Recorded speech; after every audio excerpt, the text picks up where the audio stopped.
Koruptor di negara lain pilih mati karena malu, di Indonesia malah unjuk gigi untuk pemilu. Pada tanggal 28 Mei tahun 2007 silam, Menteri Pertanian Jepang, Toshikatsu Matsuoka ditemukan tewas gantung diri di apartemennya di Tokyo, beberapa jam sebelum dirinya menghadapi pertanyaan di parlemen, terkait skandal pendanaan dalam pemerintahan. Kemudian pada tahun 2009, mantan Presiden Korea Selatan, Roh Moo-hyun ditemukan tewas setelah melompat ke jurang yang berlokasi tak jauh dari kediamannya. Aksi nekat itu dilakukannya lantaran malu, karena terjerat kasus korupsi sebesar 6 juta dolar Amerika Serikat, yang diterimanya dari seorang pengusaha. Selanjutnya, seorang jenderal bintang 3 di China bernama Zhang Yang, yang juga Direktur Departemen Politik Tentara Pembebasan Rakyat, ditemukan tewas di rumahnya pada 2017 lalu. Diketahui, Jenderal Zhang yang mengakhiri hidupnya dengan cara bunuh diri, karena malu terlibat kasus suap dan melibatkan 2 jenderal lain di Angkatan Bersenjata China. Dan pada tanggal 19 Juni tahun 2020, seorang hakim asal Iran bernama Gholam Reza Mansouri, ditemukan tewas bunuh diri di sebuah hotel di Rumania. Mansouri diduga kuat terlibat kasus korupsi, yakni menerima suap sebesar 500.000 euro. Beberapa tokoh di atas, merupakan sebagian kecil dari kasus korupsi, yang menjerat para pejabat pemerintahan di luar negeri. Berita tentang korupsi sekaligus kematiannya, pernah meramaikan media massa saat itu, baik di negaranya sendiri maupun media cetak dan elektronik di negara lain, termasuk Indonesia. Mereka, para pejabat di luar negeri tersebut, memilih untuk mengakhiri hidupnya dengan cara bunuh diri, lantaran malu atas apa yang diperbuatnya sebagai pejabat publik. Namun fenomena itu justru berbanding terbalik, dengan apa yang terjadi di Indonesia saat ini. Jika pejabat di Jepang, Iran, Korea Selatan, dan China memilih bunuh diri lantaran malu karena terbukti korupsi, pejabat di Indonesia justru malah pamer diri di hadapan publik, agar terpilih sebagai wakil rakyat menjelang pemilu.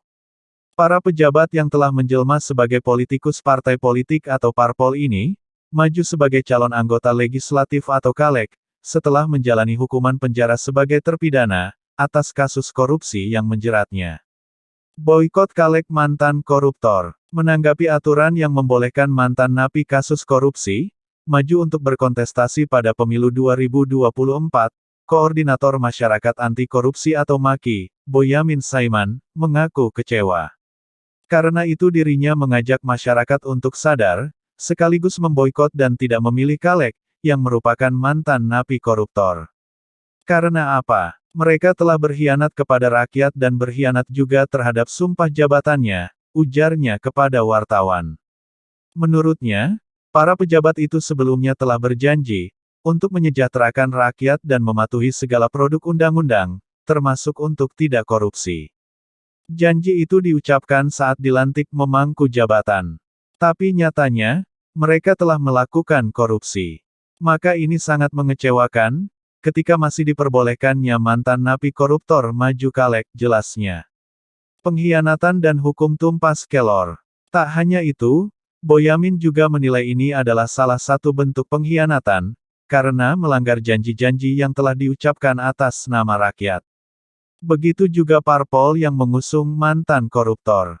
Parpol yang mengusung mantan koruptor menurutnya tidak peka, dan tidak memikirkan penderitaan rakyat akibat korupsi. Pengkhianatan ini sebenarnya sama dengan pemberontakan. Kalau zaman kerajaan itu dihukum tumpas kelor, dihukum mati seluruh keluarganya, tambahnya. Sementara itu pengamat hukum Universitas Muhammadiyah Malang, Catur Wido Haruni, menilai semua kembali kepada para pemilih, dalam hal ini rakyat.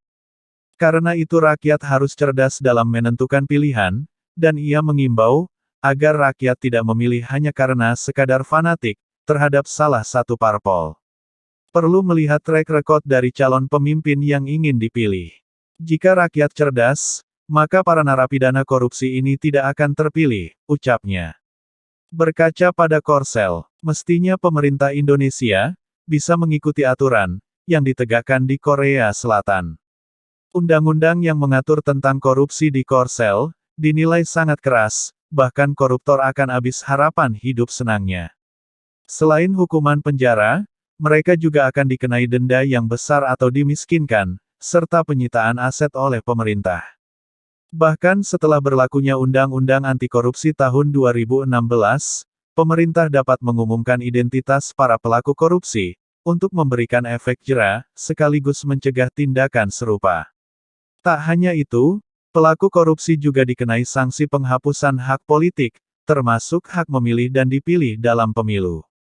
Pemerintah Korsel juga memberikan perlindungan khusus, bagi para pelapor korupsi untuk mendorong lebih banyak laporan, dan pengungkapan tindak korupsi. Pendidikan dan kesadaran tentang bahaya korupsi, ternyata telah ditanamkan sejak dini dalam kurikulum pendidikan, serta kampanye pencegahan korupsi dilakukan untuk masyarakat. Langkah-langkah ini menegaskan tekad pemerintah, untuk menciptakan pemerintahan yang bersih, transparan, dan akuntabel. Hukuman bagi koruptor di beberapa negara. 1. Di Tiongkok, hukuman mati. Hukuman bagi koruptor yang merugikan negara di atas 215 juta rupiah, akan langsung dihukum mati. Bahkan realisasinya tidak lama untuk segera dieksekusi, sehingga tidak hanya sekadar peraturan dalam undang-undang. 2. Di Vietnam, hukuman mati atau penjara seumur hidup. Hukuman mati di Vietnam diperuntukkan bagi koruptor, yang mengambil uang negara atau uang perusahaan milik negara. Namun pengecualian, bagi terpidana wanita yang sedang hamil atau merawat anak di bawah usia 36 tahun. Mereka akan dipenjara seumur hidup. 3. Korea Utara, hukuman mati.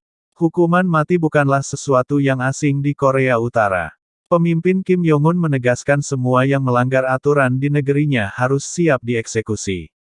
Bahkan pamannya sendiri yang bernama Chang Song tak luput dari hukuman mati, lantaran terjerat kasus korupsi pada tahun 2013 lalu.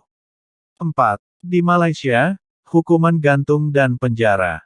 Sejak tahun 1997, Malaysia telah menerapkan hukuman gantung terhadap pejabat yang terbukti korupsi. Sedangkan hukuman lainnya yakni penjara, seperti yang dialami mantan PM Malaysia Najib Razak, yang terjerat kasus korupsi dan dipenjara selama 12 tahun. 5. Singapura, hukuman mati. Hukuman mati yang diberlakukan di Singapura menjadikan negara ini memiliki tingkat korupsi terendah di dunia. Karena eksekusi mati dilakukan sebagaimana mestinya, sehingga memberikan efek takut bagi siapapun yang melanggar. 6. Amerika Serikat, denda $2 juta dan penjara. Hukuman mati tidak berlaku di AS atas dasar hak asasi manusia, pemerintah memberikan denda tinggi ditambah dengan hukuman penjara selama 5 tahun.